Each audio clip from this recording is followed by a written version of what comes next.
Greetings, brethren. Today is 6/4/2021 on the pagan calendar, and I'm doing this video as a little add-on to the last video. This is going to be about the possible imminent fulfillment of the 1 Thesselonians 5:3 prophecy. Alright, I wasn't going to do this till later today, but I woke up in the middle of the night and couldn't fall back to sleep, so I thought, why not? Got to working on this, and it's extremely interesting, to say the least, but of course, as always, time will tell. So the current events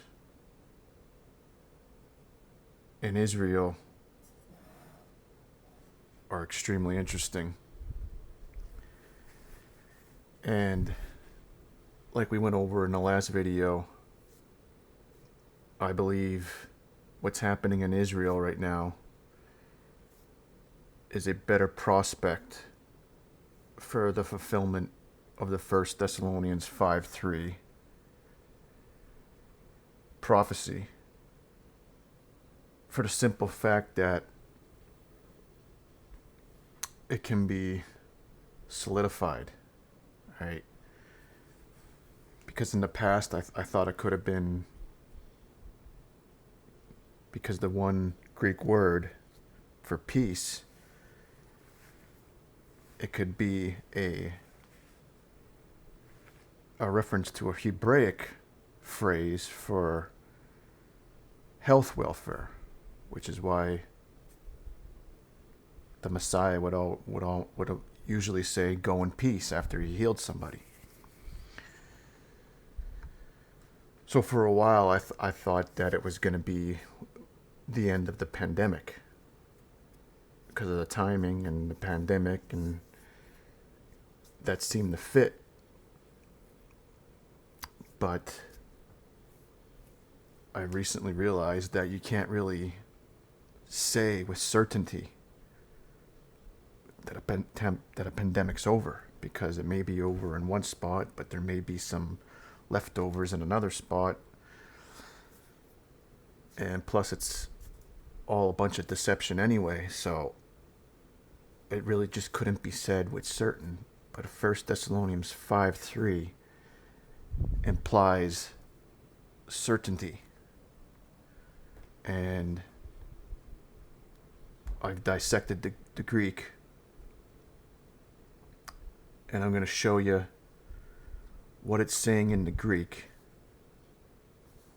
And from what it's saying in the Greek, it very much looks like that it's going to be what's happening in the government of Israel.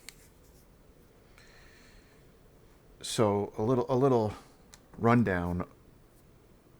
Israel has basically not had a properly acting government for the past 2 years. Their government's a little different. They need coalitions, and not only do they need coalitions with a majority in the Knesset's 120 seats, so basically the minimum majority is 61. They're a multi-party system. In America, basically, we're only a two-party system. But in other countries, they have multiple parties, and Israel's one of them. So they need to form a coalition, because normally one party doesn't dominate that much that it can be a majority by itself. So they need to form coalitions. And then not only that, after they have a coalition, they have to maintain it. So what's been happening in Israel is that they've had coalitions, but they would fall apart. And once they fall apart, the Knesset is dispersed, and they have to have new elections. And that's what's been happening since 2019. Benjamin Netanyahu was basically the prime minister for, well, I think it was 12 years now. Or 9 years. And then, but altogether 12 years because he was prime minister in the 90s too. But anyway, he hasn't been able to hold together a coalition since 2019, and they've had multiple elections, and just recently was their fourth election.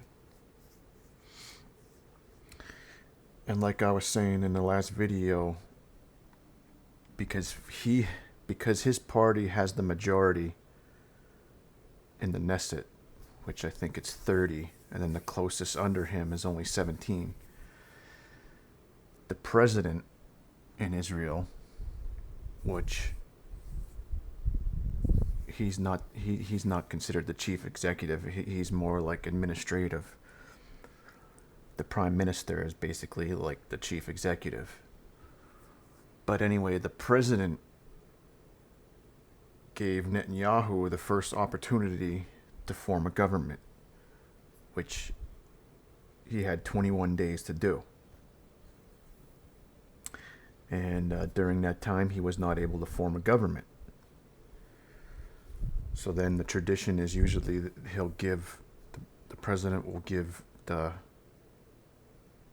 either the opposition or somebody with, or the party with the next highest number of seats in the Knesset an opportunity to form a government. And then that person has 21 days. And then if they both fail, then there's a 21-day period in the Knesset where anybody, if they can come up with a coalition, can become the prime minister and have a government. But that's never happened from my understanding, or at the very least it's extremely rare. So anyway,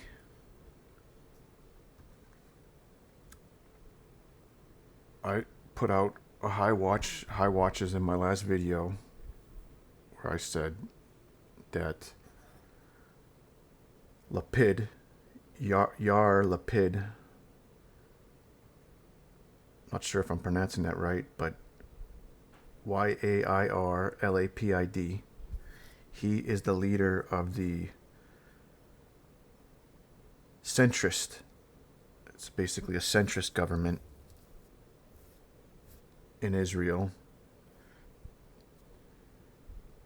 He had the mandate, and it ended on June 2nd, Wednesday at midnight. Now, he fulfilled the mandate and was able to form a government. And it came basically down to the last minute. I think he called the president a little bit after 11 o'clock Wednesday. So it literally came down to the very last hour, right? To the final minutes. Now, face value, you could say, well, then why hasn't 1 Thesselonians 5:3 been fulfilled at that moment? And that's what I'm going to show in this video. When you dissect the Greek, it's more precise, which is extremely interesting. And what is even more interesting is there's certain little bylaws about procedure in Israel. And one of the things that Lapid wanted to do is he wanted to announce his government on Tuesday, or at the very latest, early Wednesday. For the specific reason, if that would have happened, the government would have been voted on the following Wednesday, and been official. Because I guess there's like a little waiting period, and then there's a vote in the Knesset. And if the coalition stands and is voted on, then it's official. And the other day, when I seen what he wanted to do, so basically Monday or Tuesday, and I was pondering this whole situation, I said to myself, because in the last video I said that I believe the highest watch for summer is the first day of summer, because it's the start of summer. It's a day of remembrance of Noah, so there you have the days of Noah. And it's when you blow a shofar for the day of remembrance at the head of the month also. And because, like I said in the last video, that we may be entering the summer fulfillments, which are probably the first two raptures.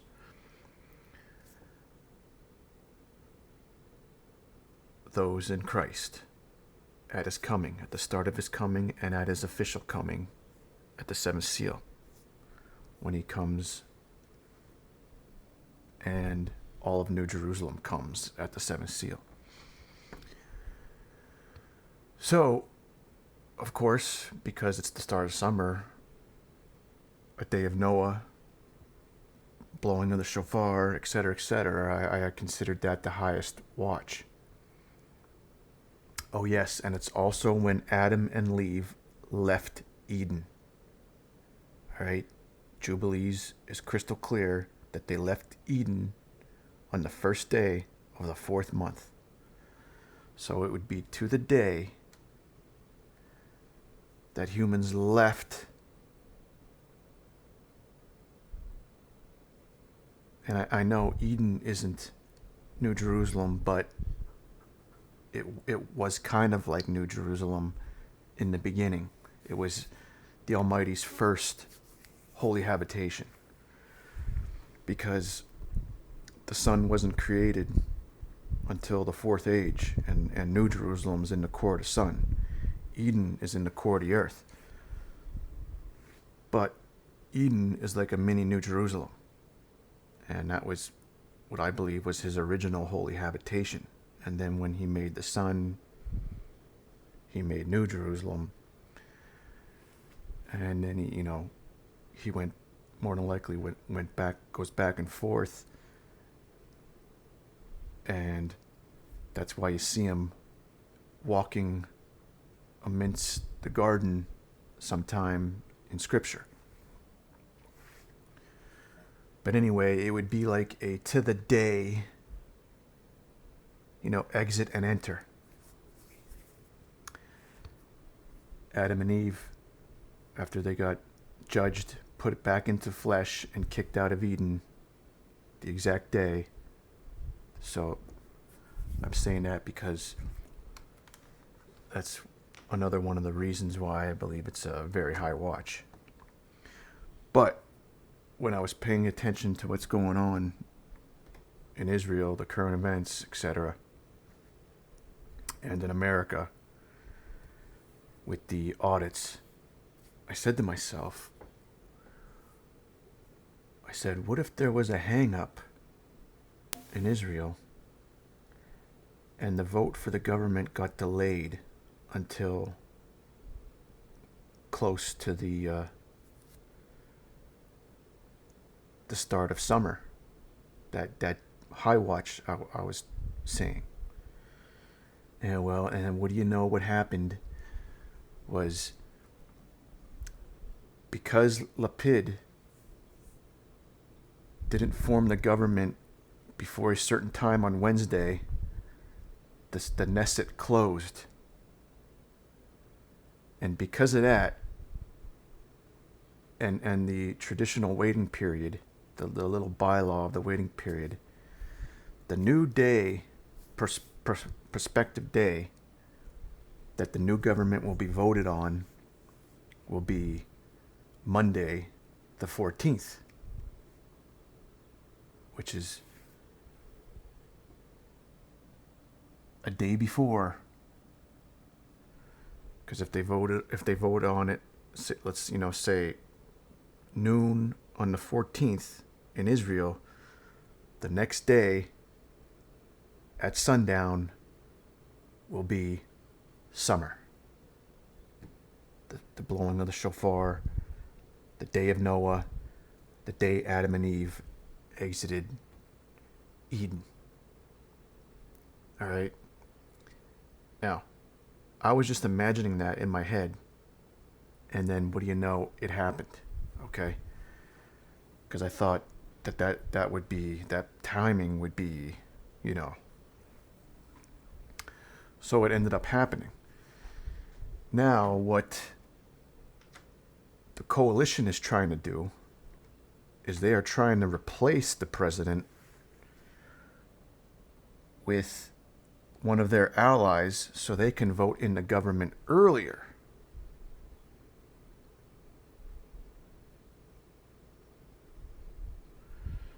So there's a lot of things that we still need to keep our eye on. Number one, will they replace the president and vote it in early? Number two, will it hold? Which, it's a possibility that the whole thing can be derailed. All right? And if that's the case, then it won't fit with the prophecy, which we'll go over in a little bit here. All right?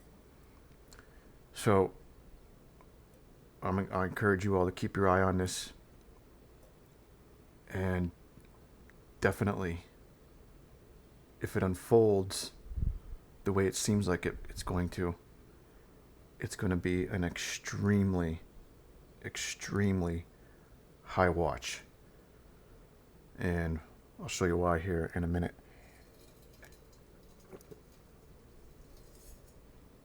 But we'll start with the date on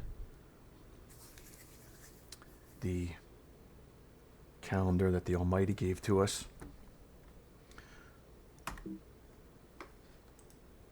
All right, here we are. Okay, so today is 6/4/2021 on the pagan calendar. But on the proper calendar, it's the 80th day of the year, the day Eve entered Eden after her period of purification ended. So when you look in Scripture, it talks about if a woman has a male child, the total time of her purification is 40 days. If she has a female child, the total time of her purification is 80 days.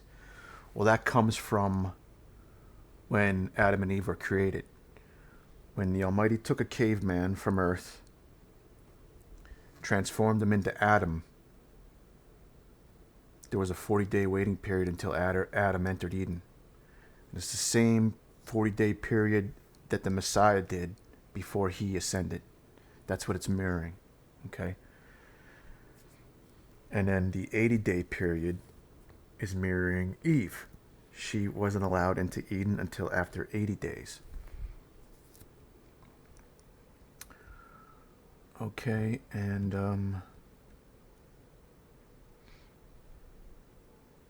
I don't know if this is exact, because maybe there was like a 7-day period when because you remember the Almighty made Adam, and then they brought the animals to him, and he named them. And then he was like, well, all the animals have a mate. Why don't I have a mate? But anyway, so it might not be exactly the 80th day. It might be the 87th day. Maybe there was a week there. All right, I'm not 100% sure of the accuracy of that 80 days. I just know it's an 80-day period. Same thing with Adam. It's a 40-day period. So whether he entered Eden on the 47th day or the 40th day, I'm not exactly sure. I just know the 40 and 80 for sure. Now, I've been saying for a long time that when Adam and Eve were in Eden, they were in redeemed bodies. They were not flesh like you and I. And a perfect way to prove that is the fact that they didn't have sex or have children for the 7 years that they were in Eden. All right? They were literally soulmates. They were the only two of their kind, and they had 7 years to be with each other. You understand what I'm saying? It's because they didn't have to be. Because like the Messiah says, when we're in our redeemed bodies, we're like the angels. Similar. Guess not 100% exactly, but you understand what I'm saying. They weren't flesh when they were in Eden. They were in a redeemed state. Okay? And that's why when they got kicked out, they got put in the flesh. And that's part of the reason why there's a blood sacrifice. All right? Because we got put back into flesh, blood. All right? So it's the 20th day of the 3rd month, the 2nd year of the 1st week of the 70th week. Or it's the 1st year of the 70th week. I'm not sure how the Messiah is doing the count. Because it could be the 2nd year. Because from when you look at Psalm 90 or 91, when it talks about the generation is 70 years. But then from 71 to 80 is the hard times. All right. So if the hard times come at the 71st year, then yes, we are in the 2nd year of the 1st week. But if the hard times come right at the start of the 70th week, well then we're in the 1st year of the 70th week. Okay, and we have entered the 121st Jubilee. But that's from the start of the Jubilee count. The Jubilee count started when the Almighty transformed a caveman into Adam. That was the 1st day of the 1st month of the 1st year of the Jubilee count. Meaning, we are still in the 120th Jubilee after they got put back in the flesh. After the 7 years they were in Eden. Okay? Because the Almighty says in Genesis 6 that he's only going to deal with flesh for 120 Jubilees. I know the poor English translation says 120 years, but that's incorrect. He's saying he's only going to deal with flesh for 6,000 years.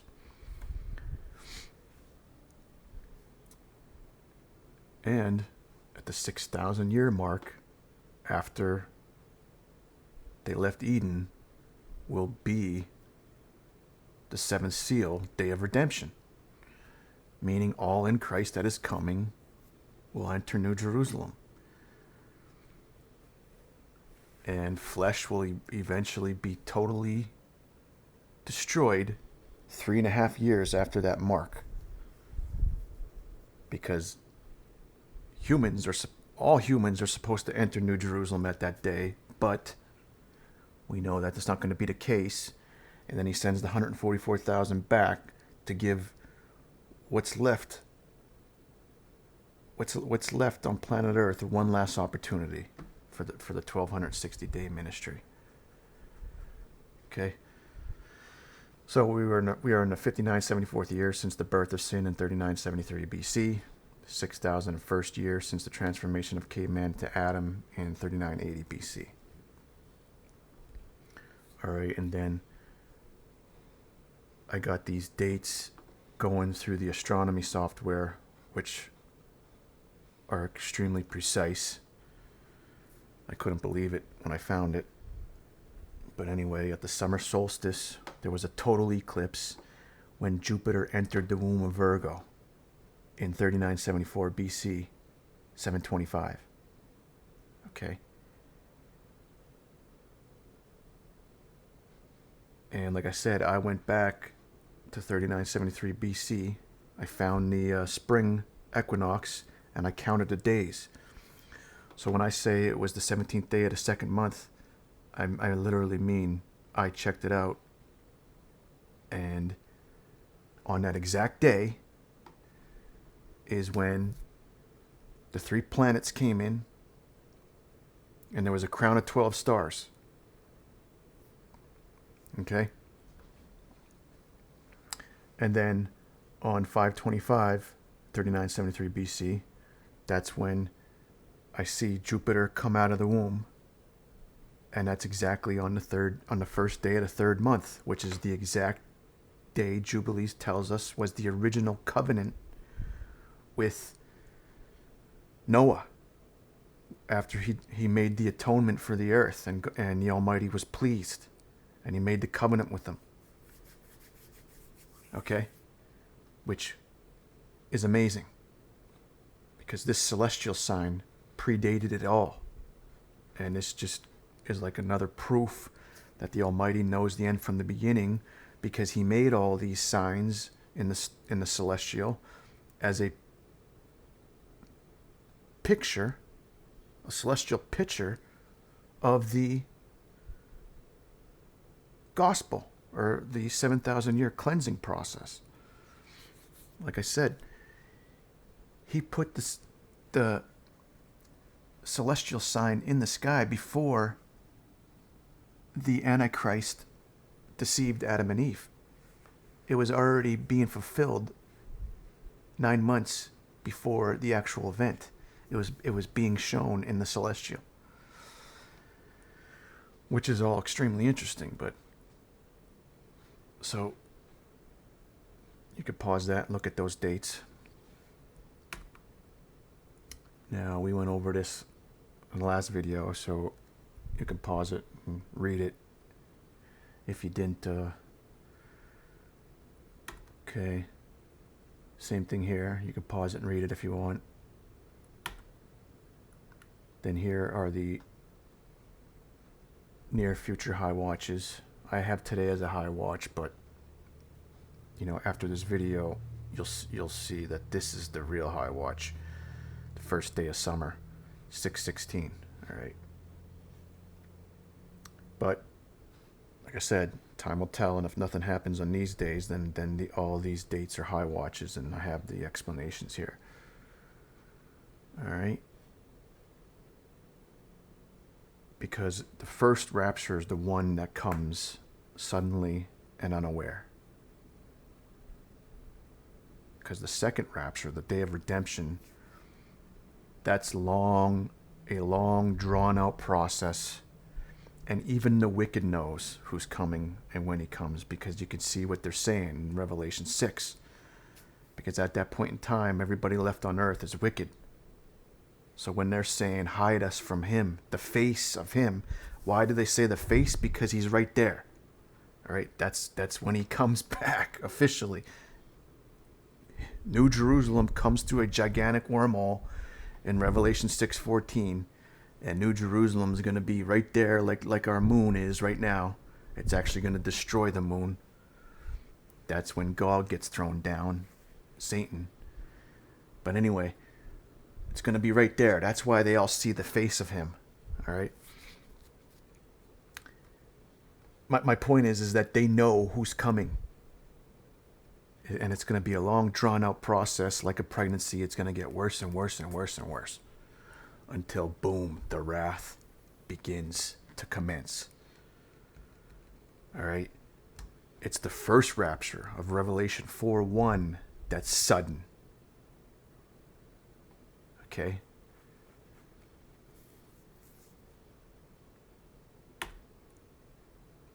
All right, and this is just a little tidbit on,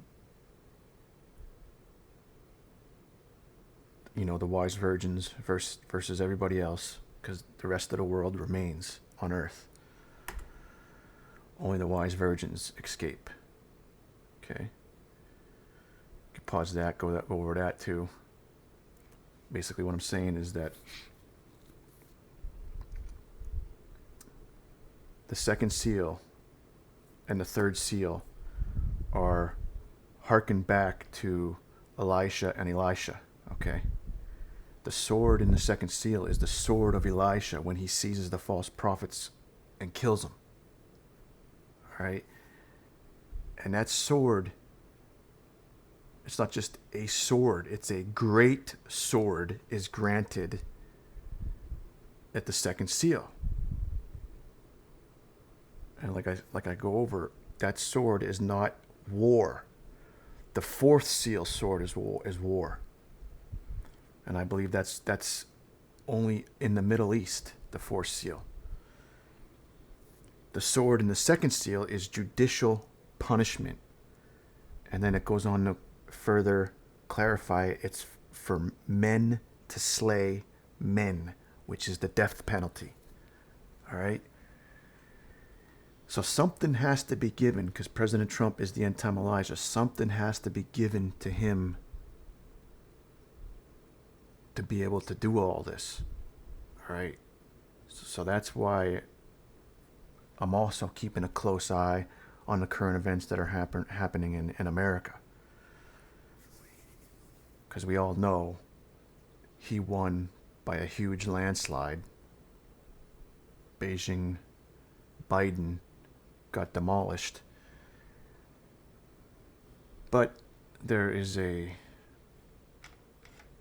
it's hard to fathom, because it goes down to local little county people. It's like why are they committing such fraud and violating the law and risking their lives and their families and their livelihoods? I just don't get it. But reprobate.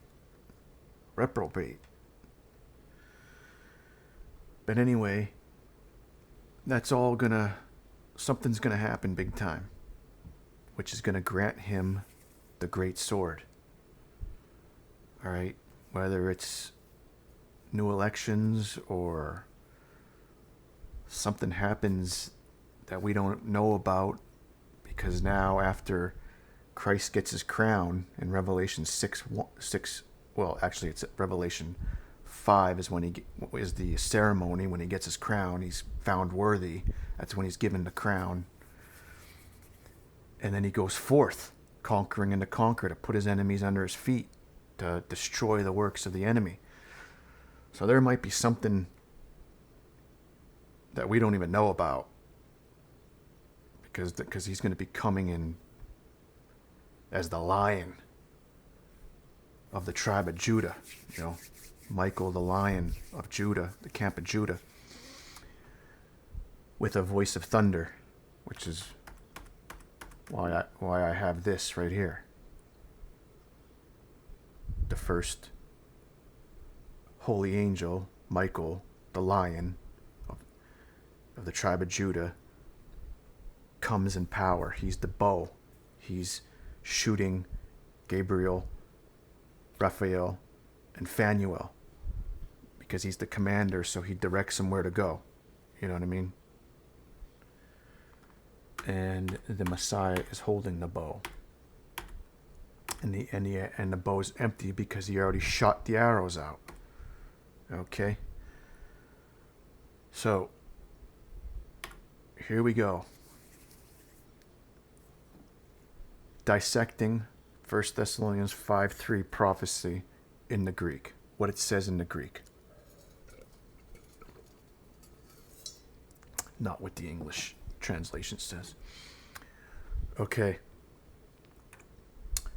So we'll go to the Greek, in the interlinear. So, for when they might say peace and security, then suddenly upon them comes destruction as the labor pains to her in womb, having, and no, not shall they escape. Alright? For when they might say peace and safety, then suddenly comes upon them destruction as the labor pains of her with child, and none shall escape. Alright? Now, when we dissect it in the Greek,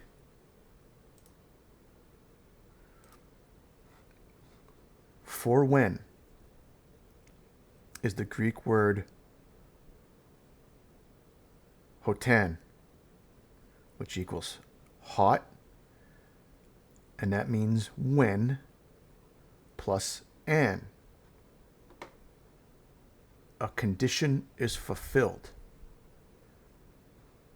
So, when you just read the English, it's sounding like just a time. When they're saying. Okay? But when you look at the Greek, it's specifying when a condition is fulfilled. Not just any old when, but when a condition is fulfilled. Okay?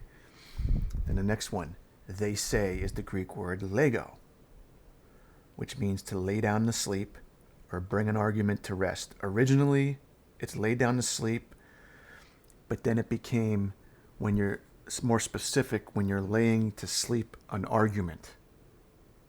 Okay?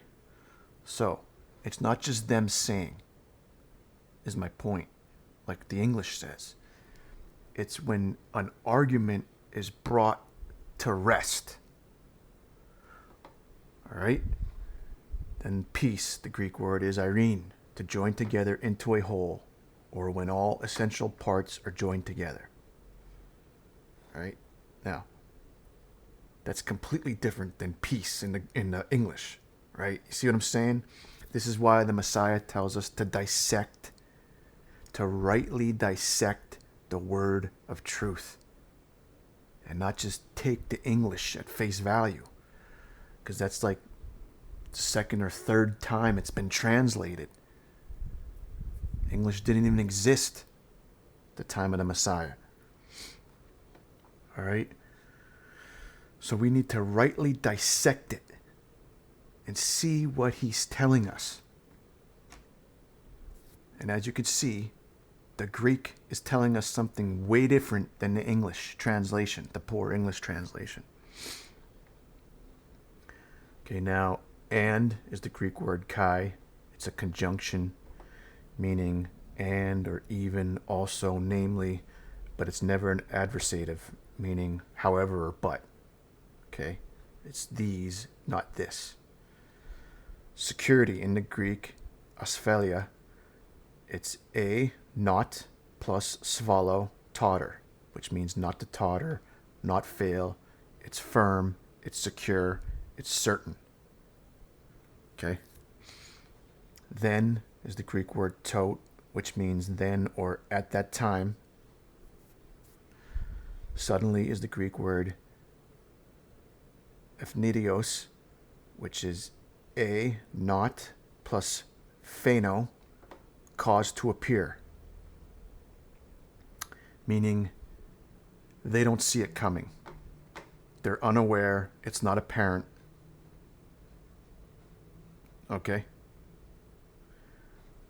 Upon them is the Greek word autos, which is emphatic third person pronoun, meaning it's pointing back to those who are not aware. All right? Comes, the Greek word ephistemi, epi, on or upon, plus histemi, cause to appoint. So upon them is appointed. Who's them? Those who are caught unaware. All right? Destruction, the Greek word othros, it means destruction or ruination, but not complete annihilation. All right? Then we have the labor pains to her with child, which is the Greek words odin te en gastri ekos, which is the pain of childbirth, is what it's saying. And this is the start of the seals, the trial. And we get this via Revelation 3:10, Luke 21:35, and Revelation 6. And I also should have added in there, there's other places in the New Testament where you can connect that the labor pains, the time of sorrow, is literally the seals. You can connect them and confirm. I should add that, but I went over that in past videos. But anyway, and none shall escape are the Greek words kai, u, mi, ekfugo. And what it's saying is kai is and then u and mi, it's completely ruling out that any escape. So it's a double emphasis that none shall escape. So it's basically like saying no, not one, or complete emphasis on none shall escape. All right, meaning who's ever left on earth cannot escape. It's sealed. Done deal. You missed it. The door's been shut. All right? And we could see this in Luke 21:35 because it comes up on all who remain on earth. Same thing with Revelation 3:10. It's saying the same thing. It comes upon all who are on earth. But the congregation of Philadelphia, the wise virgins, are not on earth. Thus they escape. They're accounted worthy, and they're standing before the Messiah in New Jerusalem. Why? Because they enter the open door, which is a wormhole, and they go to New Jerusalem, which is in the core of the sun. And they become parts of the courts of heaven. Because the Messiah promises Philadelphia a strong position in the city of the Almighty. Pillar. It's a metaphor for a strong position. And we could see that in the elders, which is Philadelphia, which is the wise virgins. The Messiah promises 4 things to the congregation of Philadelphia in Revelation 3. And then you see all 4 of those things fulfilled via the elders in Revelation 4. Why?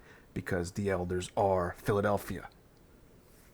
And Philadelphia is the wise virgins who enter the open door. Okay, so let's cut to the chase. With all that being said, this is how 1 Thesselonians 5:3 should read. When the condition is fulfilled, to lay the argument to rest of joining together into a whole, and also that it is secure and will not fail, at that time upon the unknowing is appointed destruction, like the pain of childbirth, and none shall escape. Okay, now that we have that in the Greek, that precise, clear explanation of this prophecy,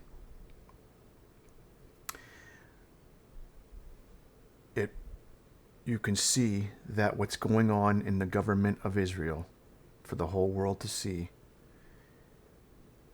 can completely be tied to this. Of course, time will tell, but because, like I said here in the parentheses, when the condition is fulfilled, that would be the vote that's coming up. To lay the argument to rest, the argument has been the 2 years of no government. Okay? And like we said, in Israel, you need a coalition joining together into a whole. And like I said, peace, the Greek word irene, one of the more modern meanings of it in the Greek is unity. And that's exactly what they refer to this new government as, a unity government. Because like I said in the other video, it makes more sense that this government is formed rather than Netanyahu's. Because Netanyahu would have been yes, it would be a coalition, but it would be a right-wing government. The one that has just been formed is literally a unity government. It has left, center, and right, and even Arabs all in it. Whereas Netanyahu's government would strictly be right wing. So the fact that Netanyahu failed, and so far Lapid is doing it, makes more sense via this prophecy because of the Greek word irene. Unity. Joining together all the essential parts into a whole.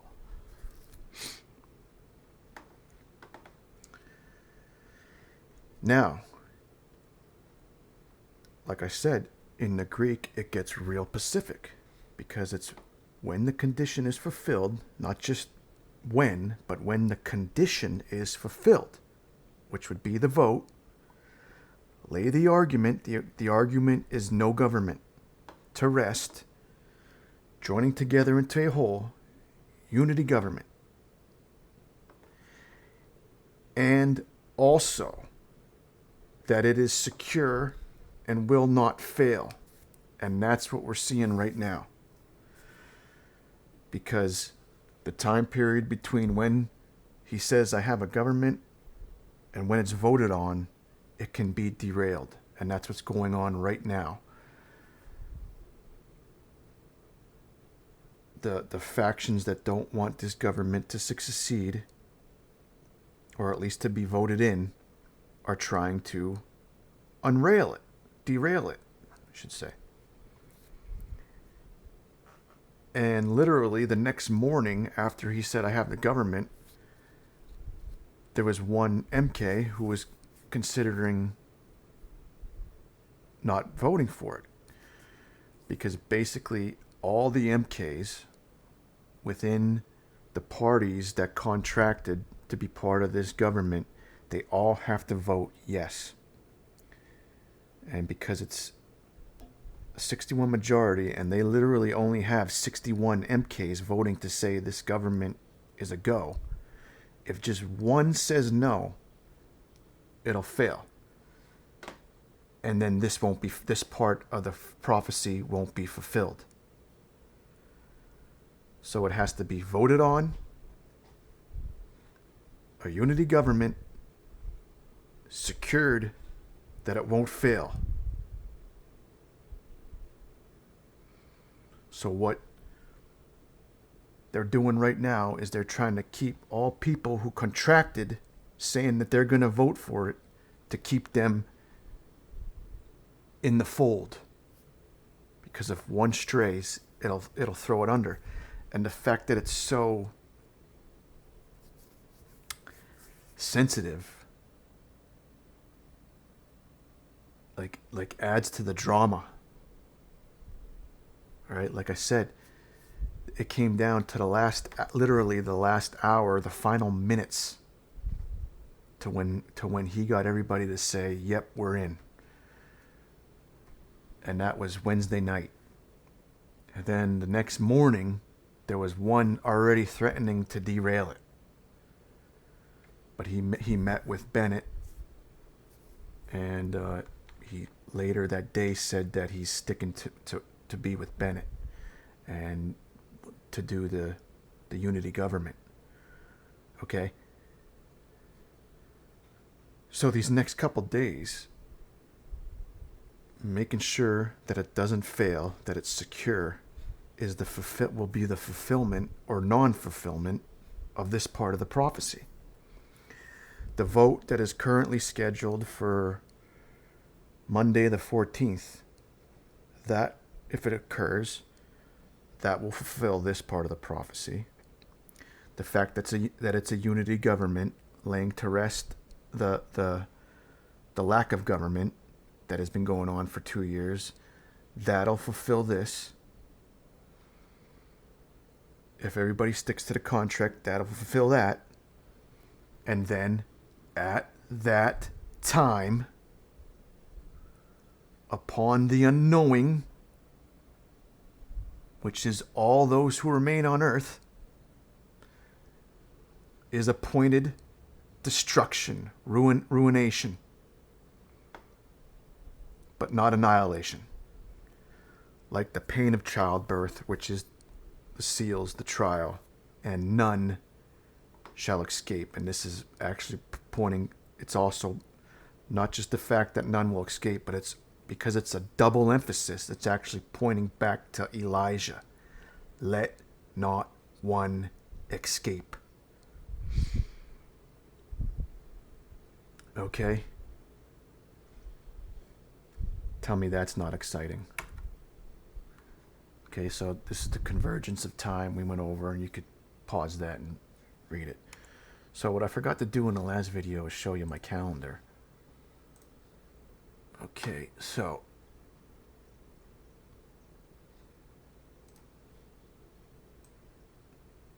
we can get rid of that.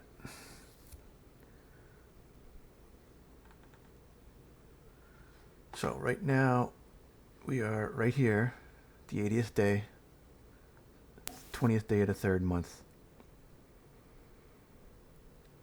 Okay. This is when Lapid informed the president in the final hour that he had a government. Okay. Now,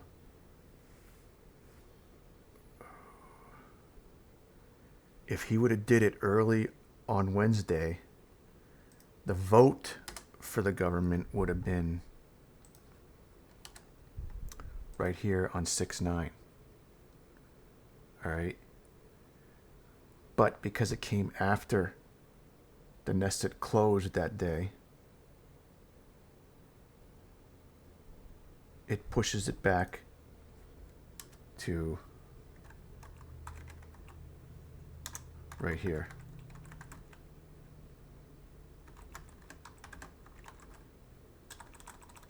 What?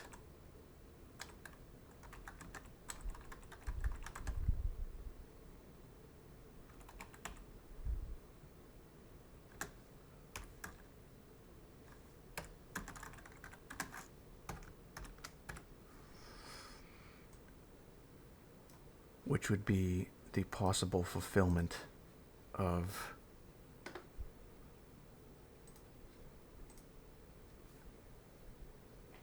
First Thesselonians 5:3. And like I said, I told you all in the last video that this is an extremely high watch.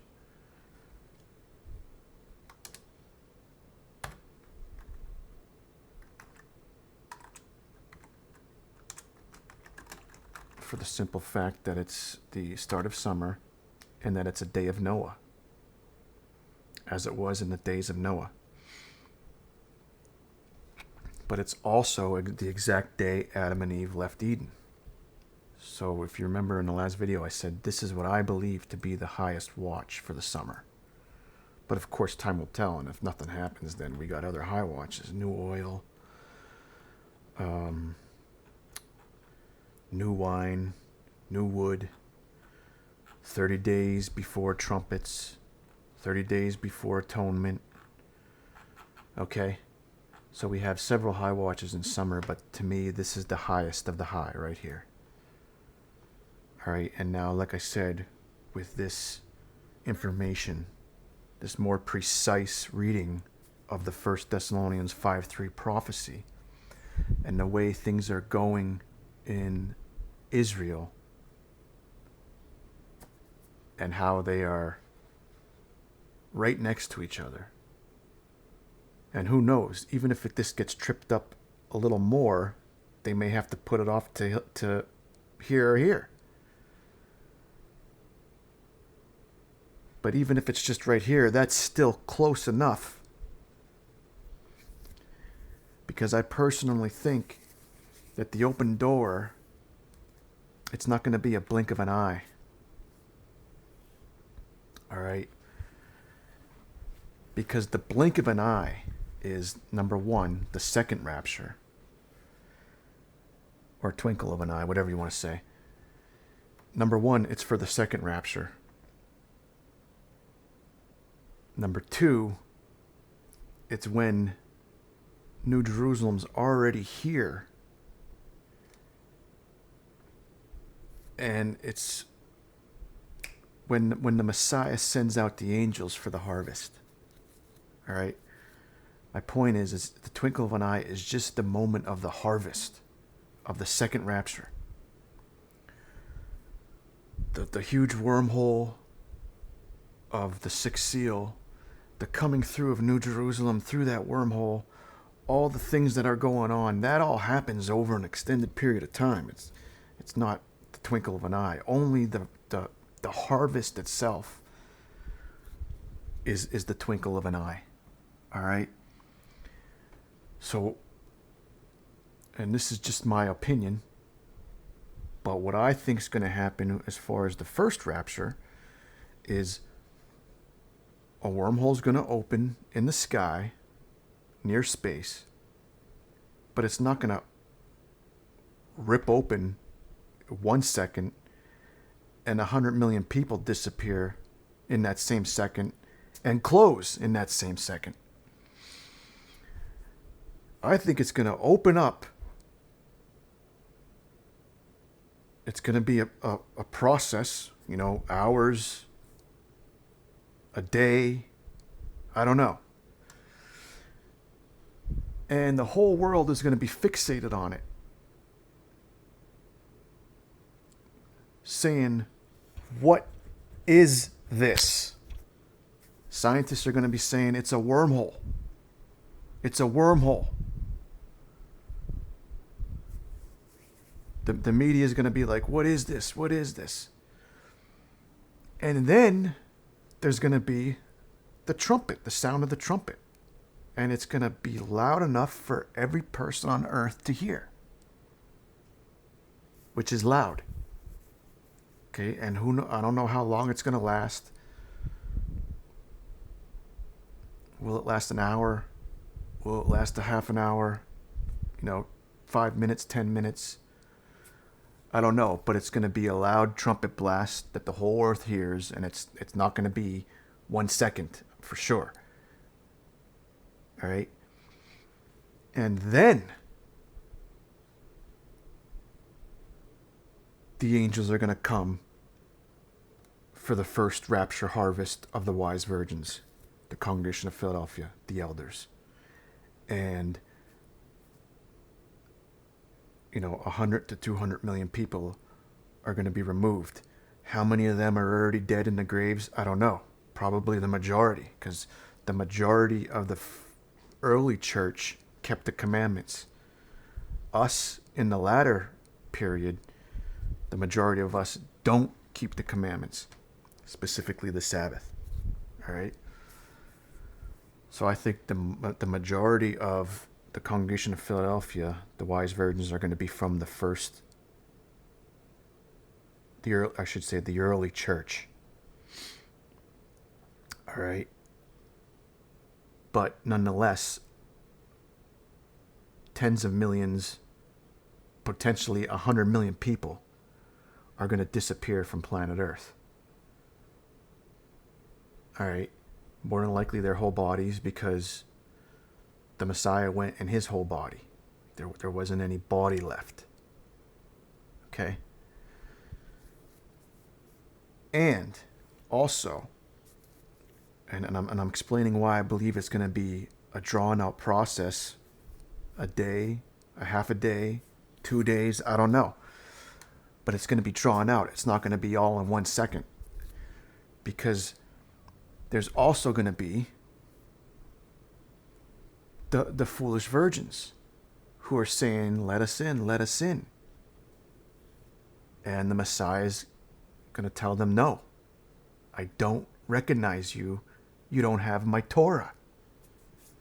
Even though you've done, Matthew 7, even though you've done great miracles and all kinds of wondrous things in my name, you're lawless. No. You're not allowed in. Okay? So, I think it's going to be a drawn out period, whether it's a couple hours, a half a day, a whole day, 2 days. Maybe the wormhole will sit there open for a day before the trumpet sounds, which will get the whole world's attention fixated. All right? Because remember, it comes upon them that are not aware. All right? And yeah, there's going to be the foolish virgins who are aware that there's a rapture coming, but aren't going to make the open door. Excuse me, but aren't going to make it in.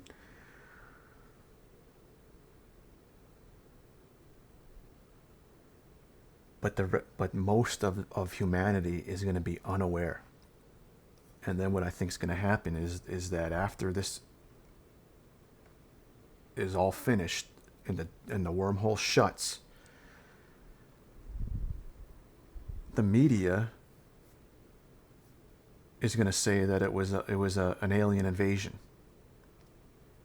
and they're going to try to do their New World Order, One World Order, blah blah blah, all that baloney. And a lot of Christians, number one, because they lack knowledge and insight, and number two, because they're not going to want to face the fact that they missed the first rapture. And most Christians only think there's one rapture, so they'll think they literally missed the rapture. They're not going to want to face the truth, and they're going to buy into the alien invasion baloney, or whatever they spin. But the fact that there's a document from America supposed to be released next week that is this alien disclosure, and there's all kinds of alien stuff going on in the news.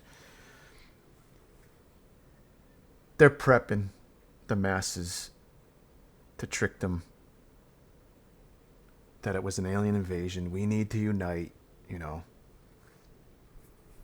Probably the fact that a bunch of people are missing, they're going to say we need to tag you with another injection,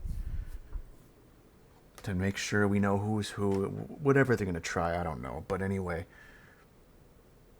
don't get all hysterical like the majority of Christianity, all right? Because remember, the Messiah's beginning his conquest after that point in time. And President Trump is going to be back. And then we also have the third seal, which is the massive wealth transfer from the wicked to the righteous. So it's going to be a time of trial, but it's also going to be glorious. All right?